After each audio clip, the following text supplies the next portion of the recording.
Chers téléspectateurs, bienvenue à ce nouveau numéro de votre entretien hebdomadaire. Aujourd'hui, nous sommes toujours dans cette période de crise, cette crise qui secoue le monde entier, mais qui vraiment est en train donc de secouer encore plus le monde de l'éducation. Aujourd'hui, nous sommes au siège du CUSEMS avec le secrétaire général de ce très grand syndicat, donc M. Abdoulaye Ndoye. Je le rappelle, c'est l'un des syndicats les plus représentatifs. Donc, bonjour SG. Bonjour. Chers téléspectateurs, toujours pour vous, nous allons continuer à donner la parole aux acteurs de l'éducation pour parler de cette crise, qu'ils nous disent ce qu'ils pensent donc de toutes les décisions qui sont en train d'être prises, donc, et quelle partition ils doivent continuer à jouer donc dans cette crise-là. C'est pour cela que nous sommes venus voir le secrétaire général du CUSEMS, M. Abdoulaye Ndoye. SG, on a vu donc pour la première reprise, beaucoup de syndicats ont fait des propositions. Les inspecteurs d'académie ont fait des propositions. La société civile, comme la COSIDEP, donc, a fait des propositions et la plupart de ces propositions se recoupaient. Donc déjà étaient très favorables à cette reprise. Donc vous, déjà au niveau de votre syndicat, est-ce que vous aviez eu à faire les mêmes propositions? Merci. Je vous remercie pour cet entretien que vous avez bien voulu nous accorder. Mais permettez-nous également de saluer toutes nos militantes et militants, sympathisantes et sympathisants. Saluer les élèves, les parents d'élèves, l'ensemble du peuple sénégalais. Et comme nous sommes dans un contexte de pandémie mondiale avec le Covid, le coronavirus, je voudrais également avoir une pensée pieuse pour tous les Sénégalais qui ont perdu la vie et surtout souhaiter un prompt rétablissement à tous ceux qui sont malades et à qui on souhaite quand même un prompt rétablissement pour qu'ils puissent retourner dans leurs familles respectives. Je dois rappeler que le 16 mars 2020, le président a pris un décret pour suspendre les enseignements-apprentissages dans tous les établissements scolaires et universitaires. Moi, j'étais en voyage. C'est en cours de route que j'ai appris la nouvelle. À l'époque, nous avons salué la décision.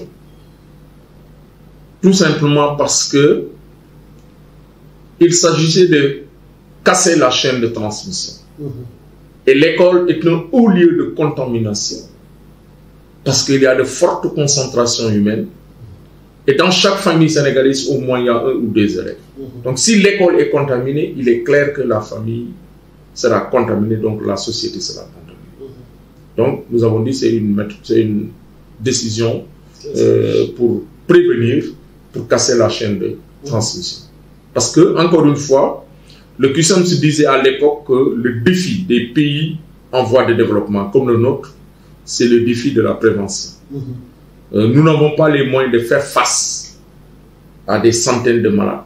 Même les structures sanitaires les plus développées au monde ont eu des difficultés pour faire face à cet afflux de malades.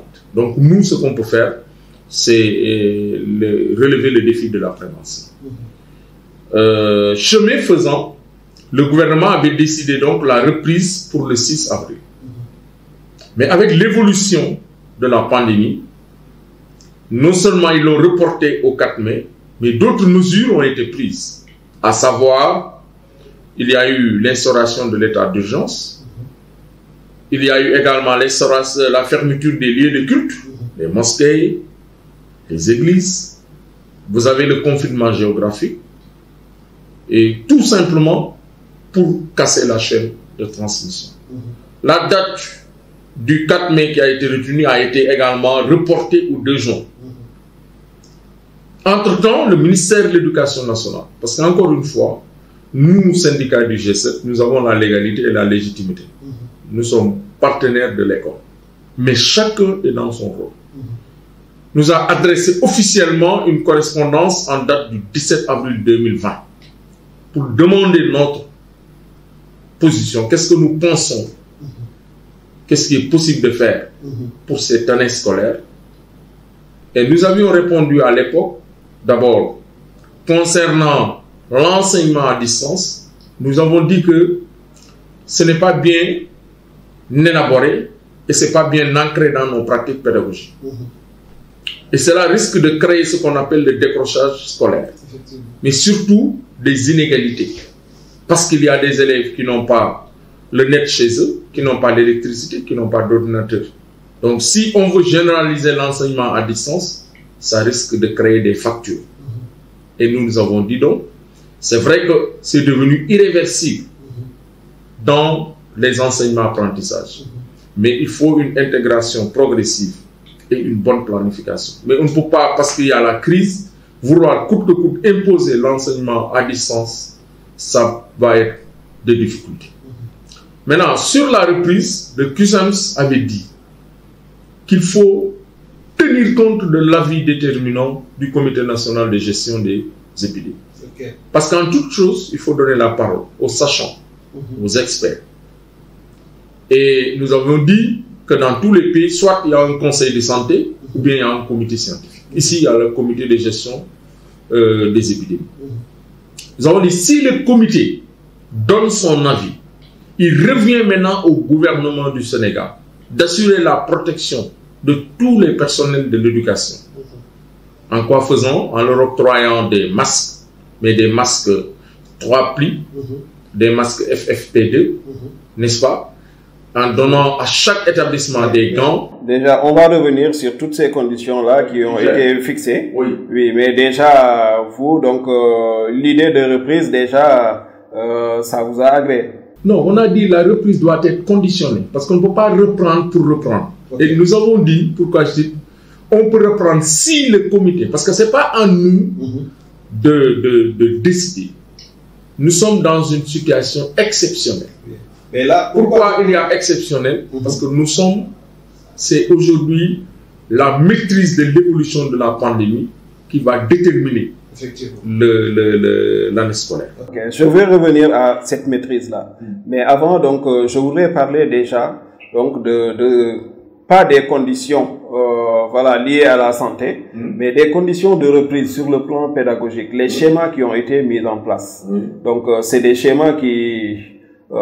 avec lesquels le CUSEMS est d'accord. Non. Le fait de scinder la classe en plusieurs corps. Non, ça c'est pas.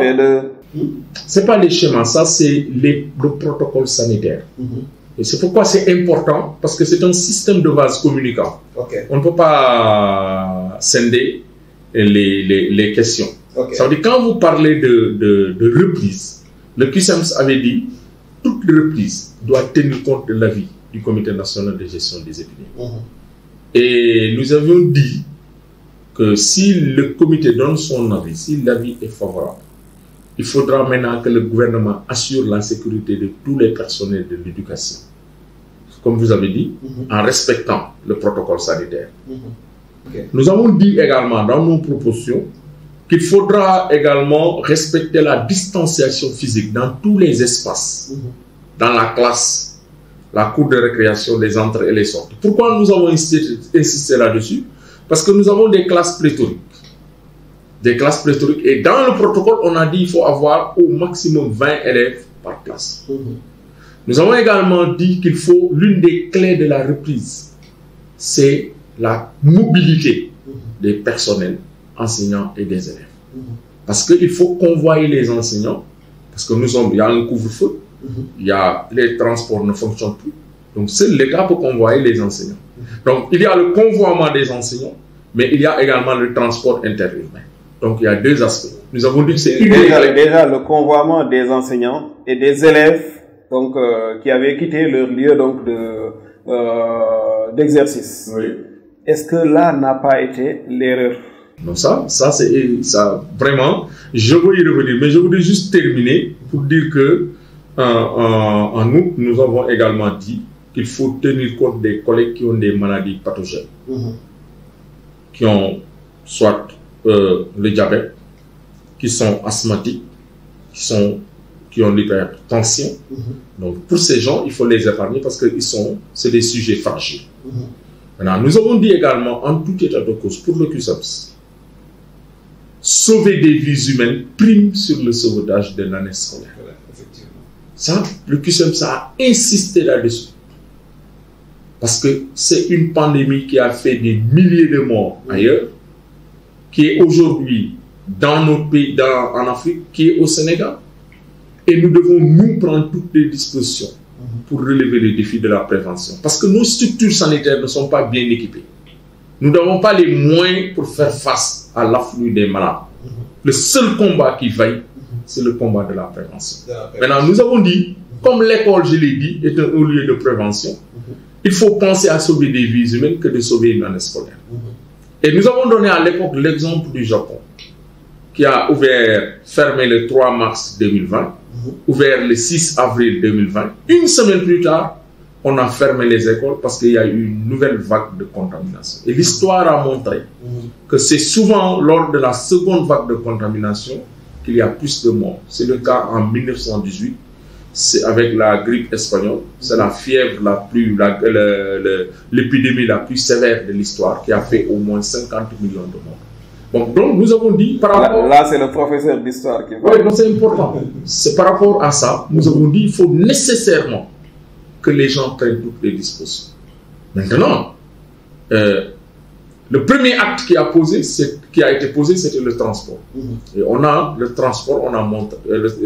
vu qu'il y avait beaucoup de problèmes, qu'il n'y avait pas de planification. Il n'y a pas de planification.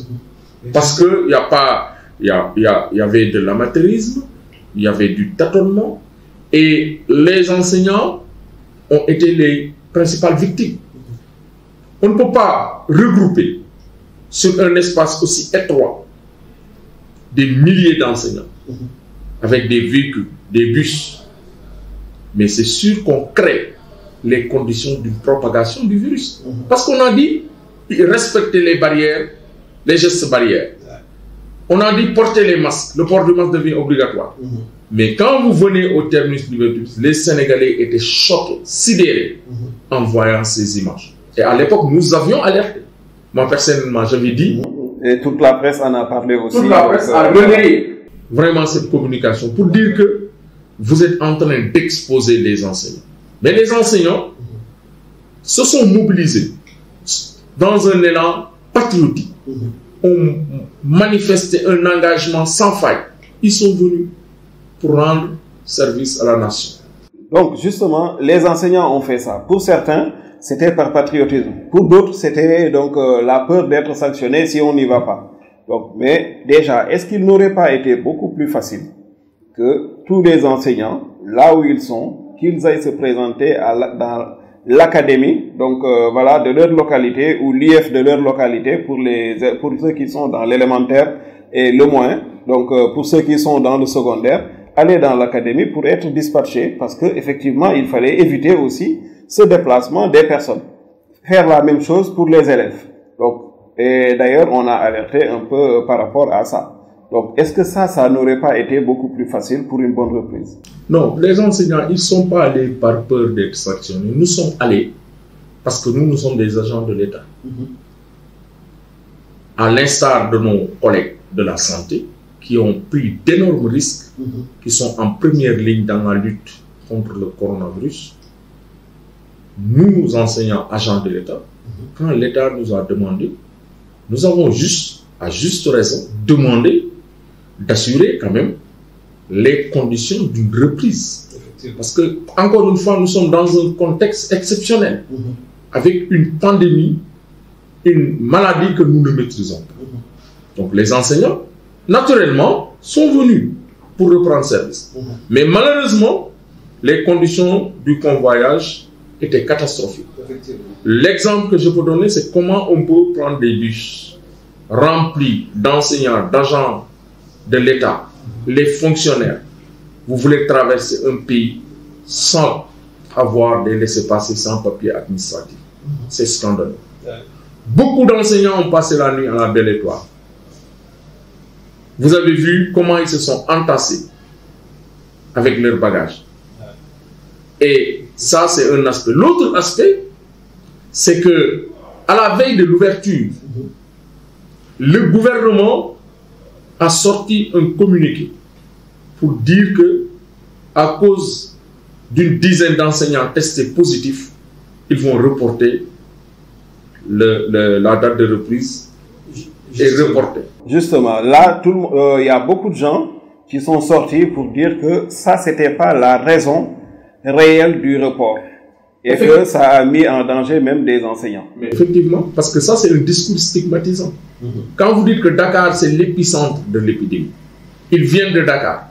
Mais partout où ils vont se présenter, mais ils seront stigmatisés. Et c'est le cas. Donc, le premier à tenir un discours stigmatisant, c'est le gouvernement du Sénégal, à travers ce communiqué. L'autre aspect, nous, le communiqué a été publié tardivement. Beaucoup de gens n'étaient pas informés. C'est au lendemain qu'ils ont su qu'on a reporté la date de reprise des cours. Deuxième élément, les enseignants aussi étaient victimes de stigmatisation de la part des communautés. Effectivement. On a vu même des voix célèbres comme Baba Mal s'est prononcé pour demander, pour dire aux communautés d'arrêter la stigmatisation des enseignants. Effectivement. Et d'autres Sénégalais aussi se sont offusqués de cette stigmatisation. Mais plus grave, les enseignants étaient traumatisés.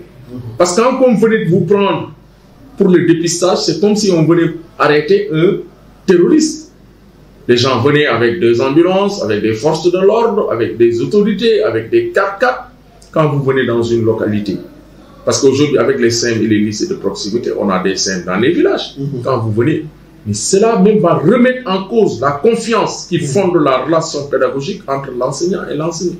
Est-ce qu'un enseignant qui a été récupéré, qu'on a pris dans ces conditions, vous venez, mais avec tout cela, est-ce qu'il pourra encore enseigner dans cette localité? C'est un problème. Tout le monde l'a déploré malheureusement. Mais aujourd'hui, avec le recul, et surtout avec cette nouvelle date qui a été donnée, vous pensez que tous ces problèmes-là ont été surmontés? Oui, mais d'abord dire que par rapport à ça, j'ai parlé du traumatisme des enseignants. Donc, quand tout ceci s'est passé, nous avons eu une rencontre avec le ministre de l'Éducation nationale le vendredi passé.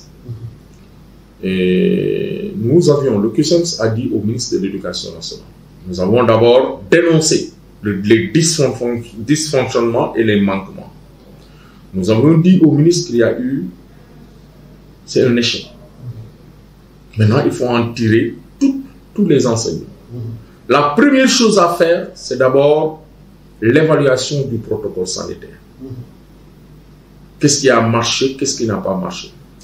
Il faut également situer les responsabilités. Parce que quand même, il y a des gens qui sont responsables. Voilà, l'autre aspect, nous avons dit qu'il faut élaborer un protocole pédagogique. Autant il faut un protocole sanitaire, autant il faut un protocole pédagogique. Effectivement. Nous avons dit au ministre qu'il faut également faire le point, la situation des enseignants qui ont été testés positifs et prévoir un dispositif d'encadrement psychologique pour ces derniers, parce qu'ils ont été traumatisés. Enfin, nous avons dit au ministre de l'Éducation nationale qu'aujourd'hui, toutes les mesures doivent être adossées sur la maîtrise de l'évolution de la pandémie. Parce que le pic n'est pas encore atteint au Sénégal. Et dans un contexte où nous sommes à 76 décès, plus de 5000 testés positifs, une augmentation des cas communautaires, c'est dans ce contexte. Alors que le prétexte de la reprise, l'alibi, et nous savons que si on a reporté, c'est pas à cause des enseignants qui sont testés positifs, c'est parce que le matériel n'était pas en place. C'est l'arbre qui cache la forêt. Mais déjà, avec cette évaluation que vous avez demandée, oui. Est-ce que vous êtes confiant? Est-ce que vous pensez que d'ici la reprise, donc ça sera fait? Parce que nous avons eu à rencontrer des parents qui nous ont dit clairement qu'ils ne sont pas du tout confiants et qu'ils ont perdu d'ailleurs le peu de confiance qu'ils avaient. Donc vous, quel est votre état? Cette évaluation aujourd'hui, dès lors que le ministre a pris une date, il a même publié un agenda pour les dates, pour les examens. Nous, parce que la politique éducative du pays revient au gouvernement, au président Macky Sall. Nous, notre rôle, c'est de défendre le système éducatif, de défendre les travailleurs, de défendre les enseignantes et les enseignants. Quand quelque chose ne marche pas, notre devoir, c'est de le dénoncer. Effectivement. Et ce que nous avons senti dans cette décision de reprendre les cours le 25, nous avons dit qu'il y a un problème. Parce qu'on n'a pas tenu compte de l'évolution de la pandémie. Effectivement.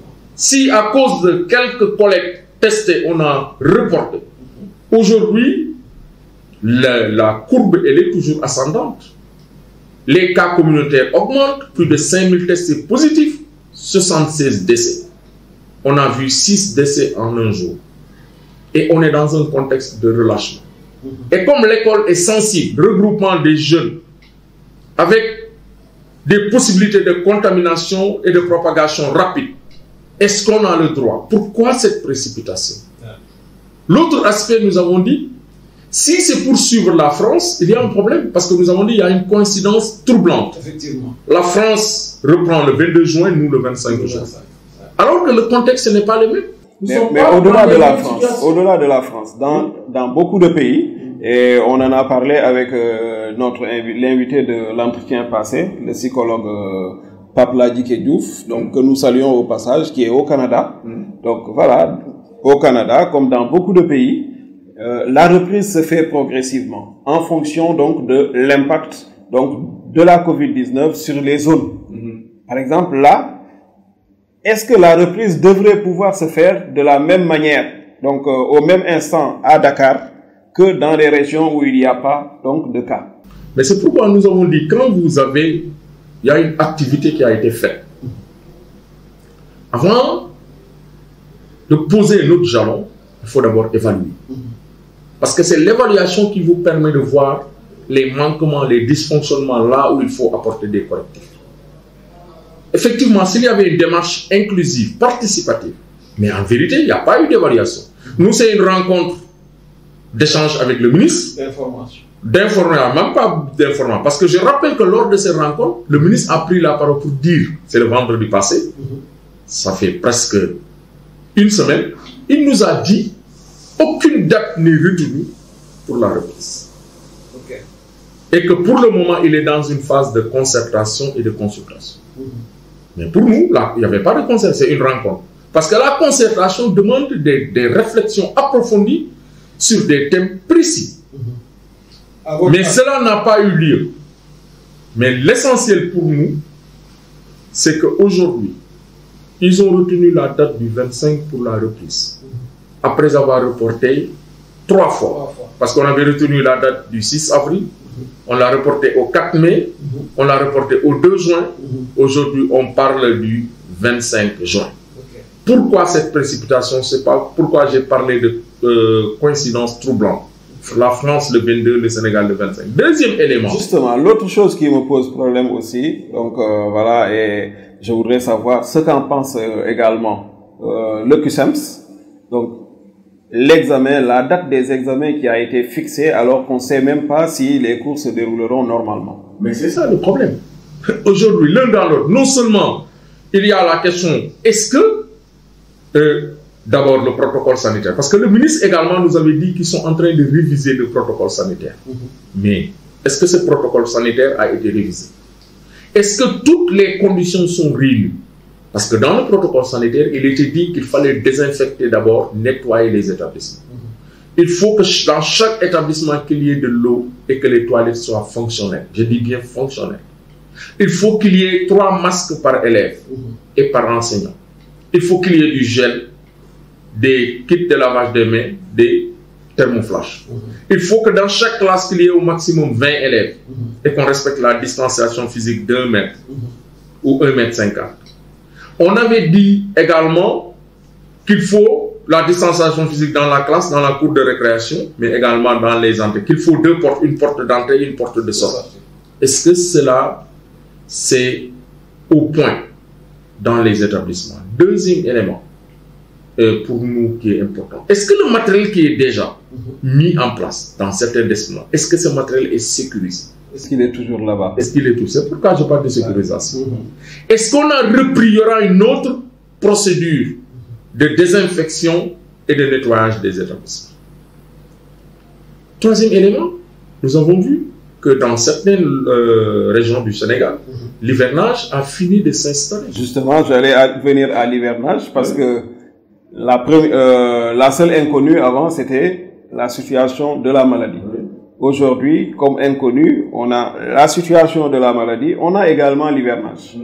Donc, aujourd'hui, déjà, à peu près combien de temps il nous reste pour le quantum horaire? 60 jours, 75 jours, combien il nous reste à peu près? Est-ce que ça a été évalué? Très bien. Vous avez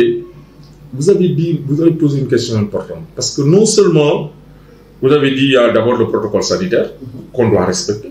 Est-ce que le protocole sera respecté? Est-ce que le matériel est sécurisé? Est-ce que les établissements sont nettoyés et désinfectés? Deuxième élément, vous l'avez dit, l'autre inconnu, c'est l'hivernage. On a montré des images. Ça, c'est le lycée Bounakan de Kolda. C'est des abris provisoires, essentiellement. Pratiquement, ce lycée-là ne peut plus être fonctionnel. On a vu le lycée de Massassou, le CEM de Kandé à Ziguinchor. Il y a des localités où l'accès aujourd'hui est pratiquement impossible à cause de la pluie. Parce qu'on a eu de la pluie avec des vents très violents la semaine passée. Mais l'autre aspect, aujourd'hui, au Sénégal, un peu partout, il y a une pénurie d'eau. Il y a une pénurie d'eau. Alors qu'on a besoin d'eau pour se laver les mains. On a dit l'élève doit régulièrement se laver les mains. Les toilettes doivent être fonctionnelles, on doit les nettoyer quotidiennement. Mais combien de temps il reste environ à apprendre? Non. Avant les examens. Mais est-ce que d'ici là, quand on dit fin 25 juin, vers le 20-21 juillet, est-ce que concrètement, pendant ce temps, durant cette période, on peut terminer le programme et organiser des examens? C'est un problème. C'est pourquoi j'ai dit tout à l'heure que la question du protocole pédagogique est une question éminemment importante. Et c'est pour ça que je pose la question sur le quantum horaire. Oui. Parce que là où je voudrais en venir, c'est par exemple au cas où on devrait ne pas tenir compte de la date des examens qui a été dite. Donc, est-ce qu'il serait possible, par exemple, de dire à chaque académie, donc il te reste 60 jours, voilà, maintenant, vous allez voir comment vous allez faire, donc, pour terminer ces 60 jours d'ici le mois de novembre, par exemple. Et les examens seront fixés en fin novembre, par exemple. Est-ce que ça, ce serait possible? Oui, vous savez, si on avait pris le temps d'organiser une réflexion, des réflexions inclusives et participatives, si on avait écouté les partenaires, si on avait tiré les leçons de l'échec du 2 juin, on ne serait pas dans cette précipitation. Parce qu'on a l'impression que coûte que coûte, ils veulent organiser des examens. Et on n'a pas le droit quand même de délivrer des diplômes qui n'ont aucun crédit. Parce que quand même, il y a un minimum de compétences qu'il faut installer chez les élèves. C'est pourquoi la question du protocole pédagogique, elle est importante. Mais ce n'est pas une question, c'est une question qui demande une réflexion sereine, approfondie, une réflexion inclusive avec les différents acteurs du système. Vous avez déjà quelque chose? Non, le protocole pédagogique, il y a rien. Nous, on avait dit au ministre qu'il faut élaborer un, parce que jusque-là, il n'y avait pas de protocole pédagogique. Non, je veux dire, est-ce que vous, au niveau donc de vos réflexions internes, vous avez eu à penser à un protocole précis? Non, nous, on a commencé la réflexion. Chaque jour, nous sommes dans la réflexion. Mais aujourd'hui, tous les Sénégalais, je veux dire, ont été pris de court. Parce que quand vous vous levez un bon jour, on vous dit en Conseil des ministres, on a proposé, on a adopté. Mais aujourd'hui, même le partenariat a été mis à rude épreuve. Parce qu'en vérité, c'est une démarche unilatérale qui n'honore pas le partenariat. Partenariat, ça suppose la confiance, mais les échanges. Parce que nous, on ne décide pas, encore une fois. Ça, il faut que ça soit clair. Et c'est pourquoi toute la responsabilité du gouvernement est engagée, notamment du président de la République. Nous sommes en période d'exception. C'est eux qui prennent. Parce que le calendrier scolaire est fixé par le gouvernement. C'est eux qui fixent l'agenda des examens. C'est eux qui avaient pris la décision, le président, par décret pour fermer les établissements scolaires et universitaires. C'est eux qui avaient reporté la date du 2. C'est eux, après, lors du Conseil des ministres, qui ont validé la date du 25 et l'agenda des examens. Maintenant, nous disons, en tant qu'acteurs, on n'acceptera pas des diplômes au rabais. Parce que quand même, il faut qu'il y ait un minimum de compétences que l'enfant doit acquérir. On ne peut pas comme ça, coûte que coûte. On a l'impression qu'il faut coûte que coûte donner des diplômes à certains Sénégalais. Et ça, c'est un problème. Il faut penser, parce que il y a 3 500 000 élèves, et en dehors des classes d'examen, il y a les classes intermédiaires. Comment on va faire avec les classes intermédiaires? Parce que les gens n'ont pas encore fini, on n'a même pas fait la moitié du programme. Les gens n'ont pas, certains n'ont même pas, les conseillers ne se sont pas tenus dans bon nombre d'établissements. Est-ce qu'il faudra, sur quelle base les enfants vont être admis en classe supérieure? Mais ça aussi, c'est des questions importantes. Donc, je crois que il faut pas que d'un agenda caché, ou bien qu'on nous parle dessous, on a dépensé 460 milliards au détriment des questions pédagogiques et de la qualité des enseignements et de la crédibilité des diplômes qu'on va délivrer aux enfants. Nous avons pris acte de la décision de reprendre, mais nous exigeons encore, nous le disons, le respect du protocole sanitaire. Il y va de la sécurité, de tous les Sénégalais, parce que vous l'avez dit, donc l'école c'est un relais. Donc vous avez tout à fait raison, chers téléspectateurs, nous arrivons au terme de cette émission, mais je voudrais pas terminer sans parler sans lui demander de nous parler des autres activités du CUSEMS. Bon, même si c'est en 2 minutes, 3 minutes que ça va se faire maintenant, parce qu'on a tellement parlé de la crise, mais aujourd'hui le syndicalisme, c'est pas seulement la revendication. Donc on a vu avec 2 des syndicalistes qu'on a déjà eu à inviter. Donc aujourd'hui au niveau du CUSEMS, en dehors de cette lutte syndicale, quelles sont les autres activités? Est-ce qu'il y a d'autres activités Mais le CUSEMS également, nous sommes un syndicat revendicatif. Nous portons les revendications des enseignants. Nous sommes un syndicat apolitique. Ça, c'est important, à équidistance des chapelles politiques. Et nous sommes un syndicat également de développement. Aujourd'hui, le siège que vous voyez, c'est notre siège. C'est un siège que nous avons acquis sur fonds propres. Ni subvention, ni prêt. C'est avec les cotisations des enseignants que nous avons acquis ce siège. Dieu merci. Et c'est l'occasion pour nous de rendre encore un vibrant hommage à toutes nos militantes, militants, sympathisantes, sympathisants, à tous ceux qui nous ont fait confiance et qui ont cru à la ligne du CUSEMS. L'autre élément important pour nous, c'est que nous avons beaucoup de projets d'habitat. Déjà, à Kounoun, on a eu quelques parcelles. Aujourd'hui, dans beaucoup de localités, dans la région de Thiès, ici, vers Ndiahirat, jusqu'à présent, la coopérative dirigée par Ousmane Sen et Sirisek, aujourd'hui, sont en train de faire un excellent travail. Et nous avons également ouvert des sièges dans la région de Thiès, le départemental Ibrahima Koumbassa avec... nous avons aussi un siège à Bourg avec le camarade Djokel Faye. Nous venons d'ouvrir un siège à Fatick avec notre camarade Fatih et Babou Diouf qui est un permanent dans la région. Et nous envisageons également d'ouvrir un siège à Ziguinchor. Aujourd'hui, le départemental s'est glissé, nous avons un permanent qui est là-bas, il s'agit de Bassirou Diaye.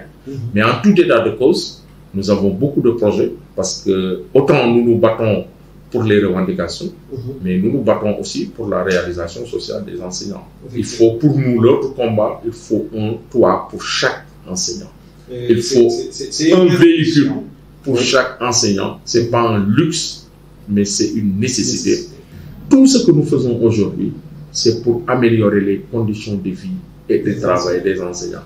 Nous ne voulons plus que les gens viennent dans l'enseignement par défaut, mais par vocation. J'allais venir à ça, donc c'est très important. C'est une révolution qui est en train de se faire, chers téléspectateurs.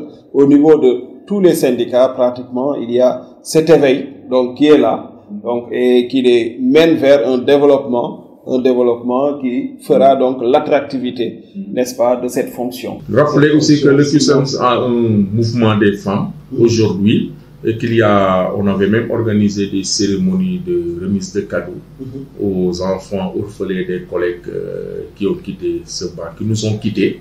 Et ça aussi de l'ambiance. On avait aussi une structure chaque année.